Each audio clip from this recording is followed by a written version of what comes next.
Hi, I'm Will Bagley with Rick Bennett. You're listening to Gospel Tangents. It's the best source for Mormon history, science, and theology. I'm Rick Bennett. 163 years ago this month was the Mountain Meadows Massacre, one of the worst tragedies in Utah history. We'll talk about this with historian Will Bagley, who's written a book, Blood of the Prophets, which is a very good book on the Mountain Meadows Massacre. We'll also get his impression on the first book that was written, Massacre at Mountain Meadows by Juanita Brooks. So she was the first scholar to write about the massacre, and so we'll see what Will thinks of her scholarship. Is it dated? We'll find out. So check out our conversation. Hey, I just wanted to make a couple more quick announcements. I've got a new page at gospeltangents.com/shop/booklist. For those of you who like to buy Mormon books or Mormon history books, I've got a link to all of the wonderful books that we've talked to with our authors there. We've got transcripts there, and you can buy books such as Juanita Brooks' groundbreaking book, Mountain Meadows Massacre, the first one on the Mountain Meadows Massacre, as well as other books. So if you'd like to support Gospel Tangents, just go there, click on the links, do your shopping there. We'll get a few cents out of the transaction. You'll support the authors that we have on, and you can support Gospel Tangents while you're at it. Go ahead and just do all your shopping on there, and then you will get a few cents out of there. So that'll be great. Also, one other thing that I wanted to mention, we're going to be giving away one of Will Bagley's books. I got him to sign it here. It's called The Whites Want Everything. We're going to talk about this a little bit later in the interview, not today, but in a couple of weeks. So if you'd like an autographed copy of The Whites Want Everything, this is part of the Kingdom of the West series that Will Bagley has been instrumental in, go ahead and sign up at gospeltangents.com/Bagley, and you'll have a chance to win this book right here. So make sure you're in by October 12th. I'm not sure if that'll be the date, but for sure it'll be soon after that date that we'll have the drawing. So I'll announce the winner of this book at the end, so you won't want to miss that. So sign up today. Now back to our conversation. Well, welcome to Gospel Tangents. I have one of the most famous Mormon historians. Historians of Mormonism. There you go. I am not a Mormon historian. I am a historian of Mormonism and the West. Okay. Primarily the West. So could you tell us who you are? I'm Will Bagley. I am a native Utahn. Mm-hmm. I have a degree from the University of California at Santa Cruz. So of course I am a leftist pinko. So, and then I understand you, so do you have a bachelor's from there, or is it a PhD? Or I have a bachelor's. Just a bachelor's. I don't have any advanced degrees. Okay. I'm not qualified to teach at Salt Lake Community College. I'm sure they'd take you, though. No, they wouldn't. They wouldn't? Really? No, they got their rules. Oh, wow. I'm surprised to hear that. I'm not. Well, great. Well, you don't have to be a doctor to be a great historian, and you're one of the best. Well, one of the most prestigious, I would say. Well, we'll pan over to the awards I've received. Oh yeah. Which are all over the office. This is a new office. It's not my traditional history cave, which had 2 rooms packed full of books. And most of the books are gone now. But I want to make clear that what my position is on Mormonism. Okay. And I grew up in a household that was somewhat divided between my faithful mother, who loved the church, and my coffee drinking dad, who was not so crazy about it. And I was devoted to history, and I would read history books while suffering through sacrament meeting, which used to be like 2 hours long. And 3 hours long.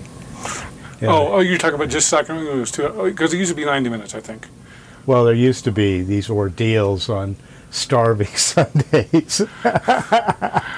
And it was mostly to see how long it took to wear out your butt.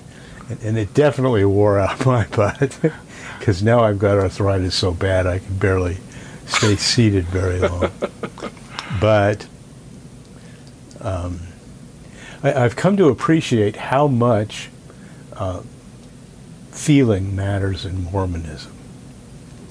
And I watched as my mother and father switched roles. And my father had a visionary experience when he was dying from peritonitis in the hospital. And he became the TBM.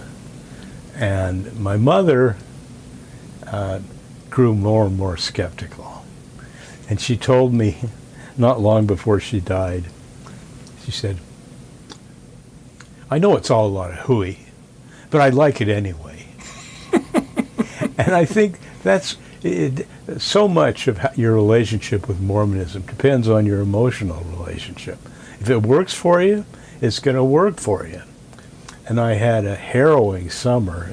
It's 2020, and we had the hottest summer I can remember in Salt Lake. And my beloved wife, Laura, went into the hospital on July 3rd and didn't get out for 40 days. Oh, wow. And I was terrified that I was going to lose her. And so I believe if people find comfort that takes them through life in any belief set, then I'm not going to do anything to discourage it. And I've had people look at my books, and I do say I don't intend to break anybody's testimony with these books. But some people do find them liberating, because that was my experience with leaving Mormonism when I was about 12. It was liberating. I felt free, and I was free of all these arcane, to me what looked like very superstitious beliefs.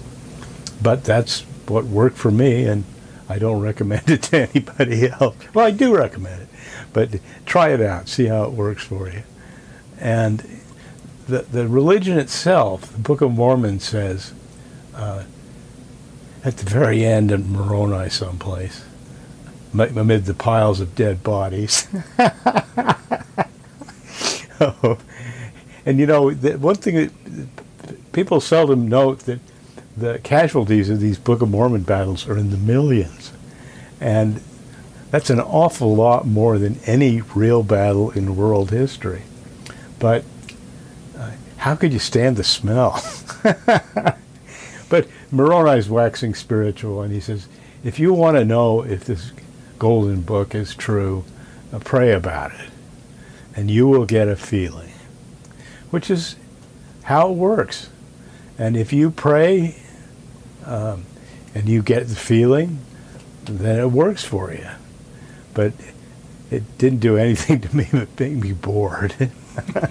And I knew enough ancient history by the time I read the Book of Mormon when I was 12 to know that it was not an ancient record. And I would encourage people to read the Leviathan description in the book of Job to see how embedded in time true ancient scriptures are, because it talks about sowing the fields and the nature of Leviathan, which is a reference to whales, I guess, but it's so part and parcel of the ancient world, and it reflects it that way. And for all of its high points, the Book of Mormon sure sounds like a Yankee book. Okay. And it's very patriotic, but who knows? Anyway, when I was a kid, I was in the Oceanside Public Library after my father moved there. And I remember he pulled this set of books from the shelf. Okay. And he'd read it, and he opened it up and looked through it, and he said, if the federal authorities had known what is in these books, they would have hanged Brigham Young. This is the Diaries of John D. Lee. Mormon Chronicle. Okay. The Diaries of John D. Lee. Okay. Which Juanita Brooks published about 1956, I think. Okay. It's in 2 volumes. Okay. It is one of the defining works of Juanita Brooks. And that takes me to my next subject, which is how much I admire and respect Juanita Brooks. And when I began working on full-time on the Mountain Meadows Massacre in 1995, the first thing I did was read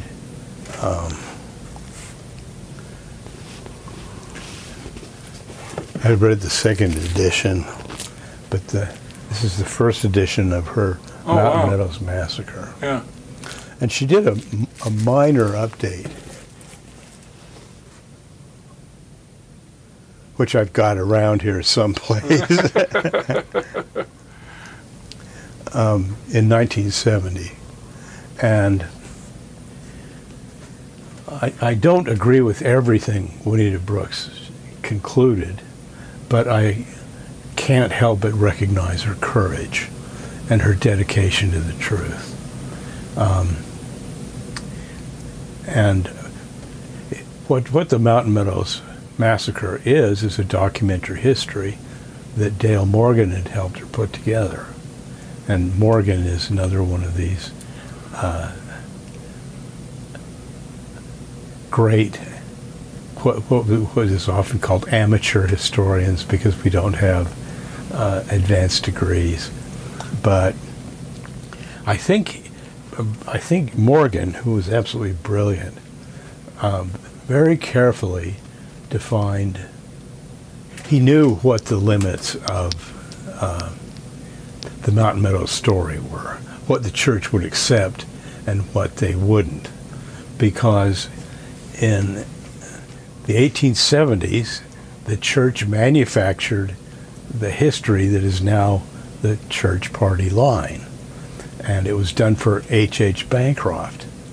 And they also schmoozed with Bancroft quite a bit. And Bancroft really liked underdogs and was very sympathetic to the Mormons. And they knew, the church historians, that if they could come up with a story that convinced H.H. Bancroft, they'd carry the way. And it worked. So H.H. Bancroft must have been a publisher, or tell me more about him. He was both. I had a set of his books. I've got them boxed up someplace. But he did a 39-volume history of the West. And he did histories of all the different states and regions. And he did a history of Utah that came out about 1890, I think. And that became the church story.